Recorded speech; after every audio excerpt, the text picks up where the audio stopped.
Andrew Barovic, New York attorney, he's accused, I think more than that, of making racist comments on Twitter aimed at Republican Lieutenant Governor candidate Christopher Moss. This all in the run-up to Tuesday's election. He resigned from his position with the New York Bar Association, though, just yesterday.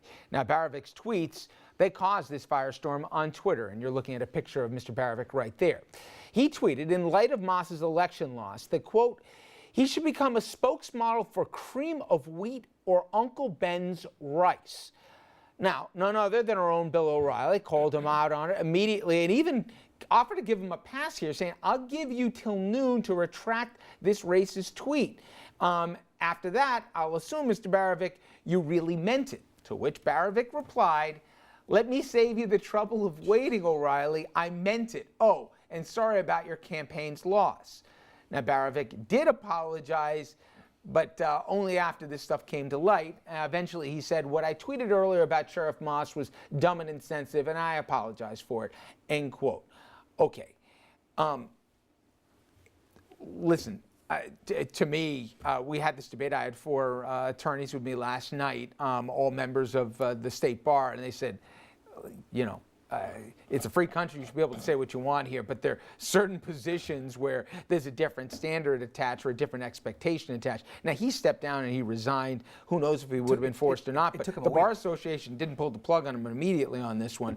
You're a member of it. I'll get to you in a second, but I'm sorry?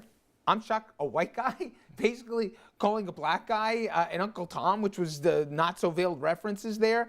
And he said some other stuff before here. I just couldn't fathom that he would put this, and again, an attorney would physically send this comment out. Under his own name. Yeah. I mean, first of all, he didn't apologize for the tweet until about 17 hours later, and that was after CBS television was knocking on his door. That's what caused the tweet to go out there. And then it took another week for him to really formally apologize and step down as chairman of the City Bar Association committee. And I think that second letter was more heartfelt. It was a thoughtful letter. And, you know, I think it should be appreciated that he finally did the right thing. Be clear, you didn't want him fired outright. You gave him a chance to, like... I thought he'd take it right back. I mean, we all make mistakes. I thought he'd take it right back. The original tweet were bad enough. Yeah, it was tough. The second one was a fit of idiocy. There's been more. Well, no. I'm talking about I meant it. Yeah. You know, you're given a chance to get yourself out of a situation, have enough self-awareness to say, you know, maybe there's a way out of this that everybody Bill, survives. you're nicer than me. I'll tell you that much. I wouldn't have given him a chance. He took it and hung himself. I mean, we're all nicer than him. We're all nicer than him. All right. Arkansas Governor Mike Beebe is expected to pardon his son for felony drug charges that he was hit with more than a decade ago. His son, Kyle, was convicted in 2003 for possessing marijuana. He was fined and sentenced to 3 years of supervised probation. Governor's spokesperson said that the pardon is expected to come down within the next few weeks. You got a problem with that? It depends on if other people are getting pardoned for similarly situated things. Governor's son should not be excluded from the pardon process. Even if his dad's the... If he's being treated like similarly situated people, right, fine. Right. If he's not, he's being treated just like everybody else. Don't know. Right. You don't know that. Right. How do you know? Just like everybody else. Oh, I'm leaving office, and oh, by the way, on my way out, my son gets a pardon. My son is so sorry. He is so sorry. Yes, he was selling drugs. Yes, he was dealing drugs, but he's sorry now because I say he's sorry, and because my parole board rubber stamped it. Full pardon. The rest of you guys, do your time. Your life is ruined. But my son, I'm the governor. He's pardoned. That's a rant. That's not. That's not a rant. That's the truth. That's a rant. That's the truth. And that's what's wrong with politics. That's why half the country doesn't vote. I'm not even going to go there tonight. But that's why half the country doesn't vote. No, I'm not going to the other part. I'm not going to the other part.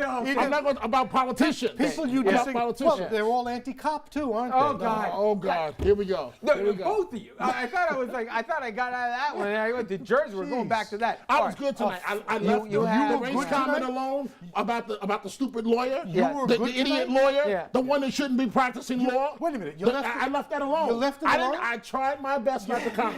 I left it to you two black What guys. is this, chopped liver? And Unbelievable. the third brother. The third brother. Who wound him up tonight? Jesus, calm him down. Brodsky, that is so rich. You're All right. giving him coffee in the green room again. I'm going to check what's in that green room. By the way, I got to get this one quick one. You all know Duck Dynasty, the A&E TV here we show. go again. No shortage of And the Black Show.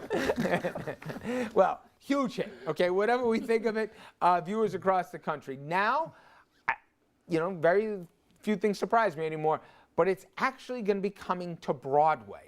The Robertsons, the bearded guys here, they're going to actually have a show on the Great White Way. Now, this is not without controversy, obviously. The patriarch of the family, you know what he had to say about homosexuals. He compares it to bestiality. He hasn't said it once. He said it repeatedly, time and time again here. Listen. There is not a bigger purveyor of free speech than you, and say, everybody should be able to say what they want. However, this has caused more than a few folks to get more than a little angry in Broadway, especially Free given the speech population. works both ways. People have a right to make idiots of themselves. People have the right to point it out. The guy has said some things that are jerky beyond description. Okay, now we're going to find out if he can sing and dance. Is there a line, though, that if a person isn't criminal, but let's say No. There's going to be a line going into the show, because have you there's- been to Times Square yeah. lately? There's You no- see who's walking around Times There's Square? no line. If people Oh, can there'll make be a money line. off the show, they'll make money off the show. Everybody should relax.